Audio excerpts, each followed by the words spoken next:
Hello and welcome back. I'm Lisa. And I'm Erin. And this is the Getaways Podcast. And today we're taking it back to the beginning. Florence. The first place we landed when we moved in 2017. And let me tell you, that day was hotter than the center of the sun. But it was 42, so it was like 114 degrees. Yeah, it was brutal. But I just remember getting there and just being so happy to be there, even though it was so hot and there was a lot of drama getting there. But the city is just extraordinary, and that's what we get to talk about today. I know, I'm excited. So before we jump into all of the things to do and see and eat in Florence, do you have a favorite time to go there? I do, and it would probably be January when there's no tourists. Right. It's cold, though. And it does get quiet, like after the Epiphany in January and into February until probably Carnivale, right? It's pretty quiet with tourists. But my favorite time, I think, is spring, like March, April, when everything's in bloom. And we'll talk about the gardens in a bit. But the weather's good. There's not a ton. There's tourists, but it's not overwhelmingly so. And it is just beautiful with everything in bloom, blue skies, but still not the center of the sun, summer heat, but it just kind of is the perfect time for me. So we're always tourists when we go places. Right. But in Florence, it's such a small city that's so compact because all the buildings are so close to each other. When it's really high tourist season, it's impossible to walk. It's impossible to do anything, and everybody's so close. It's a lot. So I don't want to be anti-tourist. I'm just saying that it's much better when it's not touristy. Right. And when we lived there for that first year, we were literally right next door to the Duomo. So we were on the Via Roma, which is the street, which is a very populated area, obviously, with the Duomo being right next door, there's just people constantly coming and going, which was a blessing and a curse. But it was the most incredible place to see the pomp and circumstance of Florence, and especially at Easter time, the ceremony for Easter. There were so many parades that came through the Duomo Piazza. It was sort of a lovely intro to Italian culture in terms of respect of history and tradition and all of that, because we would, we wouldn't have seen that if we didn't live right there. No, not at all. And we had a bird's eye view of it all because it was right outside the window. It was perfect once you were up there. It's just getting out and getting around sometimes was difficult, but I wouldn't have wanted to live anywhere else right at that moment. Yeah. I mean, it is really, it's one of my favorite cities. I think that the amount of history and art and culture is breathtaking to me. So there's a list of the places that's on everybody's list of things you should see, right? Yeah. So you've got the Duomo, you've got the Dome, the Uffizi, the Academy. Which is David. Right. Ponte Vecchio. Right, which is the bridge that, the only bridge in Florence that survived all the wars. And then Pitti Palace. And then it's a small city that doesn't have a ton of green, but the gardens that they have are really pretty great. And should we just dive into the sort of not places that everybody doesn't talk about? Yeah. So the gardens are, and that's again going back to why I like to go in spring, Bardini, and then Boboli, which comes out. It's the gardens attached to Pitti Palace. And then up by Michelangelo, where everybody sort of congregates to watch the sunset, is right below there is the Rose Garden on one side, and on the other side is the Iris Garden. And and then the other thing that happens in March or April, is the Wisteria Tunnel, which is where's that? up at Bardini. Is that where Kim Kardashian and Kanye West got married? No, that was Fort Belvedere. Fort Belvedere, which I love that. They have great art exhibits there. Yeah, and it's also just a really cool walk that's sort of off the beaten path on the opposite side, on the Alto Arno. Yeah. And you can sort of meander your way through these tiny little streets and go up to Fort Belvedere, which, like Erin said, has an art exhibit, but it also has like a pretty extraordinary view of the city. It does. Not unlike Michelangelo. I loved it. I thought it was very cool. Yeah, and somewhere that's, I don't think it's in a lot of like the guidebooks because it is sort of off the beaten path and it's a bit of a walk.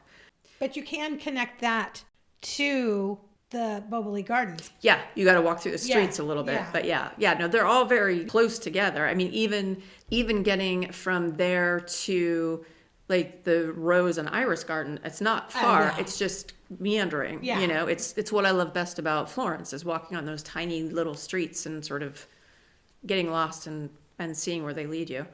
All right, but what are some of the other things that are sort of a little bit off the beaten path that you love? I loved, because we lived there, I loved going to Kashine and riding bikes. You can rent bikes there and ride. It's a giant, like, it's the only real big park Right. in the city, but it's pretty big. I'd say probably like a mile or two long. Yeah, I don't have any sense of it's big. I mean, I used to walk cash there periodically, and it's nice. And they have a market there on weekends and Ice skating in the winter. It goes along the Arno, and so There's a pool there. oh yeah, Indoor pool. yeah. But it's a very large park that has a lot of different areas. It is great for dogs. It's great for kids. While we're on that, the other place where I would walk Cash when we lived there, and then Rex after when we go back, is there's a little park along the Arno on the other side, like close to the Ponte Grazie. And it's right along the river. In summer, they tend to make it like a club, but the rest of the time, it's just a big park, and we used to play there every morning. I like that. Yeah. And they do have a few dog parks, but they're few and far between. So if you're there with a dog, just sort of plot out where you're staying and make sure that there's a little bit of green around, because it's not that easy to find, but the ones that are there are great. So I think another one of my favorite things that I don't see in like the typical do this is going up to Piazza Michelangelo, and the views up there are fantastic. And then there's a restaurant right across the street called La Loggia. Yeah. And you can get aperitivo there, and the view is like phenomenal. You can see David, not the original one, and then all of Florence behind it.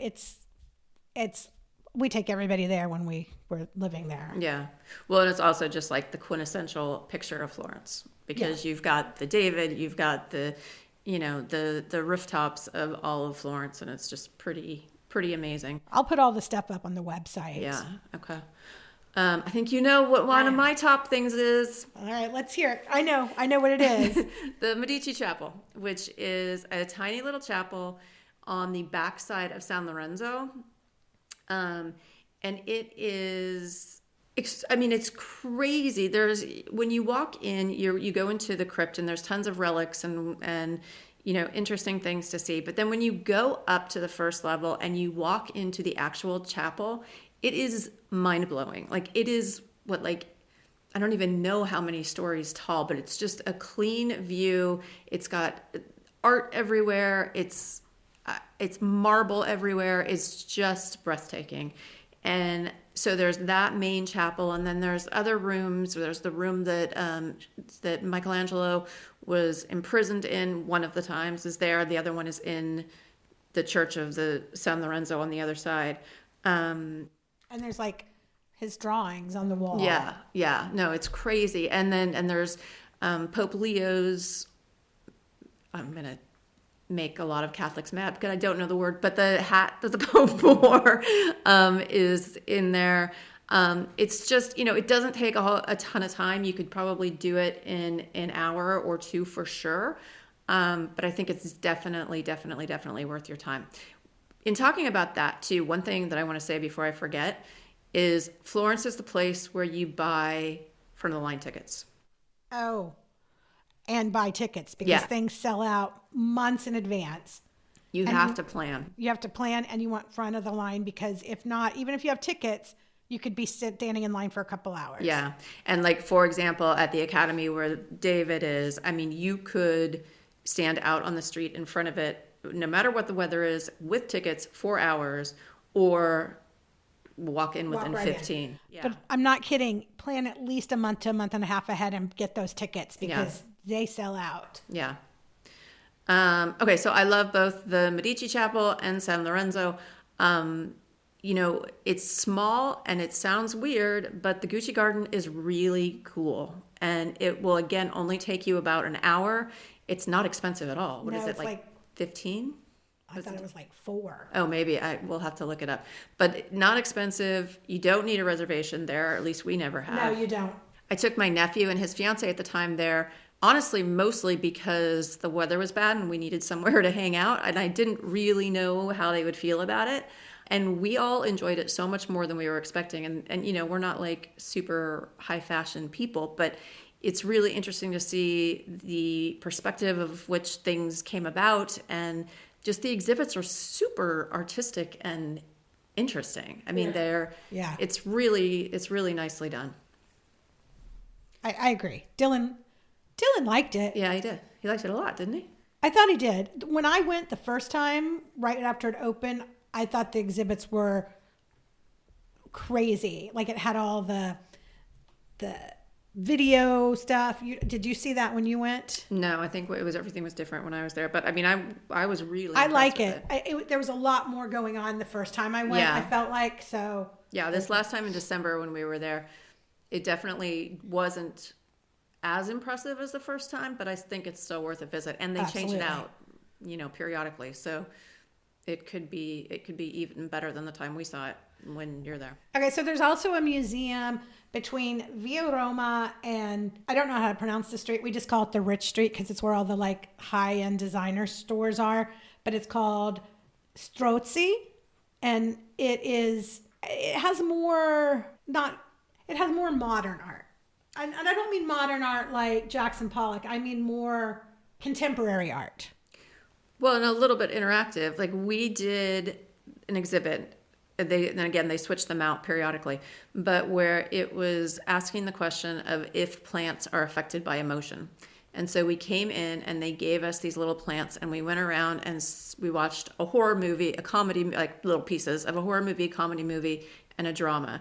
And then we went down a 3-story slide down the middle, and they were doing the research to try and see if there was a connection to the way that we felt and the way that the plant reacted, which kind of fascinating, super fun for kids. I mean, it was just a fun thing. I mean, I have no idea what the results were, but and we were just there this December for Christmas, and they had like this dancing umbrella exhibit in that main hall that was really, I liked it. Which was actually in Amsterdam. Yeah, the Rijksmuseum. Yeah.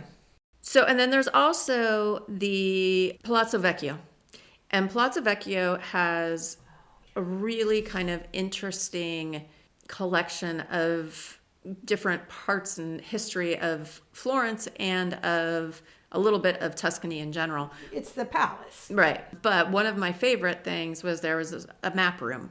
And the whole room was maps with secret doors everywhere and places that we had a guide, but he would like show us where all the secret doors are and where you could push and open it. But it's definitely worth seeing too. And I would definitely do it with the guide because, especially if you have kids, because he like really cared for Dylan's experience there. Dylan was 10 at the time, but he took him into this like back room and let him try on like some of the king's clothes, like these very royal velvety. It was really cool. Really good pictures. Yeah, I got to take pictures of him sitting in the throne. And so, yeah, I mean, obviously there are millions of things in Florence to see. I know that there's the museum pass that a lot of people get. So it just depends on what your deal is, if that makes sense for you, or if you just buy because like we recommended the front of the line, you don't get that with the museum pass.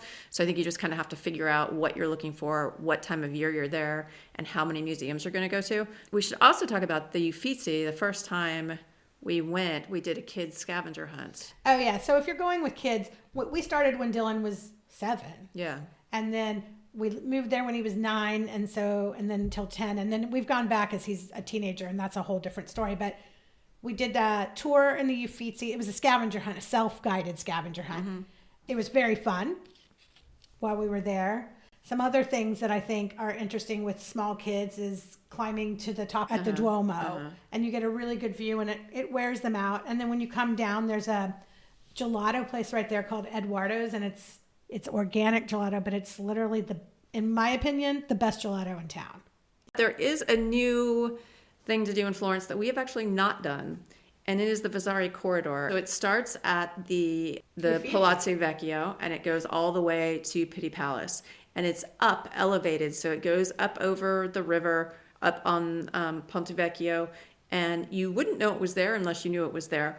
But I think it was built in like the late 1500s. So it was closed forever because it wasn't safe. And then they decided that they were going to reopen it in 2021. But because of COVID and whatever, it only opened this December of 2024. Oh, really? And yeah, it was the 21st it opened of we would December. have never gotten tickets for that. Probably anyway. not, but we didn't even know because it was so new.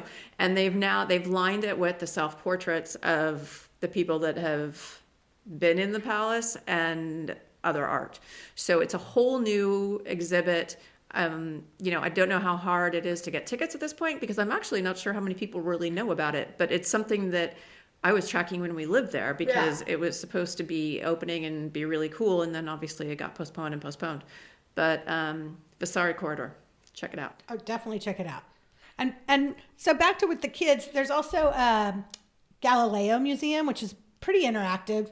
That was interesting for kids, don't you think? Yeah, I think you're like the 8, 9, 10 are going to be a little bit more interested because Dylan was bored with it later as he got older. Yeah. But yeah, definitely interesting. And there's like a sundial out in front, so it's just kind of a place where you're involved in a lot of this museum. What else would you do if you came with kids to Florence? Well, I think the markets. Yeah. Are really interesting. Mercato Centrale. Yeah. I mean, it's got it's where people do their shopping. So it's got the whole like farmers market aspect to it. And then it also has it's a big food court, which has an amazing variety of food and, not expensive. And everybody can kind of get what they want and meet in the middle and have lunch or dinner together. But, just to see the fruits and the vegetables and the cheeses and the meat, I mean, it's kind of cool to see everything be so local, so fresh, and sold right there. All right, so speaking of food. Which is, I have to say, that's my favorite part of Tuscany, like the food. Yeah, and there are so many places. I mean, it kind of goes back to, like, if you're in Florence and you're trying to decide where to eat, it kind of goes back to what I said earlier about walking down the little streets and kind of getting lost and seeing where it leads you. Because you want to kind of get off the big streets and find the family-owned little mom and pop and nonna, and, restaurants, and find the places that might not have as big of a menu, but their food is fresh and made with all the Italian heart. The food is it's not super complicated. I mean, much of it is provincial food, and like there's a bread soup called ribollita, which is like vegetables and beans and bread, and it is amazing. The cheese is the pecorino, and you can get the old or the young that's from the area, and that's definitely worth tasting. Mm-hmm. Obviously the wine, you've got the Chianti Classic, and then the Reserva, depending on how long it's been aged. But we will get into we'll do a whole thing on wine and food in Tuscany. So back to food real quick. One thing that we learned about living there was the aperitivo culture, which is wonderful. We brought it to the Netherlands. Anywhere we go, we take the aperitivo culture with us. So aperitivo is there's a drink and a little bit of food, and the idea is that it's to open your stomach before you have your meal. So typically the drink would be like an Aperol Spritz or a Prosecco or something like that, and the snacks could be anything from cheese to focaccia, little bits of focaccia, nuts, chips, anything like that. And they have it pretty much at any restaurant that you would come encounter with. It's a blessing.